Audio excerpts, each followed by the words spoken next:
রাতে বেঁচে যাওয়া ভাত দিয়ে সকালবেলা ঝটপট তৈরি করে নেওয়ার মতো একটা নাস্তার রেসিপি আজকে আপনাদের সঙ্গে শেয়ার করছি।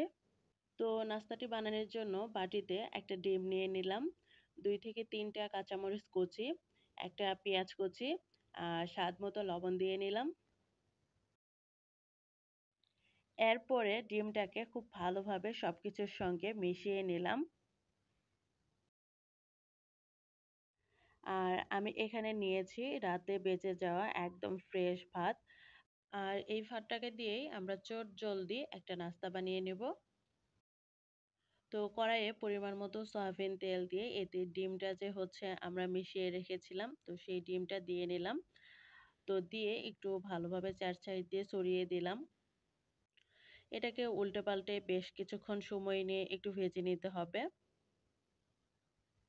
নরমালি আমরা যেভাবে হচ্ছে ডিম ভেজে থাকি, যেকোনো কিছু খাওয়ার জন্য, ডিম পরোটার জন্য বা ভাত দিয়ে ডিম যে খেয়ে থাকি আমরা, তো সেটার মতোই হচ্ছে আমি ডিমটাকে হচ্ছে উল্টে পাল্টে নরমাল ডিম ভাজার মতো করে ভেজে নিলাম। আর ভাজা হয়ে গেলে ডিমটাকে তুলে একটা সাইডে রেখে দিচ্ছি।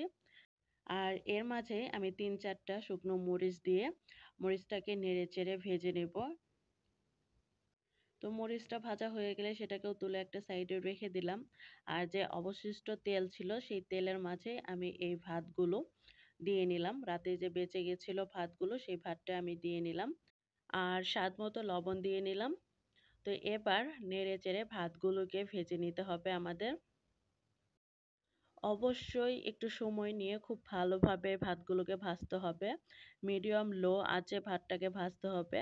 তো আমি এই ভাতগুলোকে হচ্ছে ৫ থেকে ৬ মিনিটের মতো ভেজে নিয়েছি। ভাতটাকে একদমই ভাজা করে ভাজতে হবে। তো ভাতগুলো ভাজার জন্য ৫ থেকে ৬ মিনিটই এনাফ, এর থেকে বেশি সময় লাগবে না। এরপরে ভাতটাকে নামিয়ে আমি একটা প্লেটে পরিবেশন করে নিচ্ছি। আপনারা আপনাদের পছন্দ মতো যেকোনো ডিজাইনে যেকোনোভাবে পরিবেশন করতে পারবেন। এরপর যে ডিমটা ভেজেছিলাম সেটা দিয়ে নিলাম। আর সঙ্গে ২ টা শুকনো ভাজা মরিচ। এইটা জাস্ট একবার আপনারা বানিয়ে খাবেন। আশা করছি ইনশাল্লাহ অবশ্যই আপনাদের ভালো লাগবে। তো রাতে বেঁচে গেলে ভাত আমি মাঝে মধ্যেই এভাবে হচ্ছে বানিয়ে খেয়ে থাকি। বা দেখা যায় যে দুপুরবেলা ভাত বেঁচে গেল, বিকালবেলা বা সন্ধ্যার দিকে কিন্তু হালকা খিদে লেগে যায়।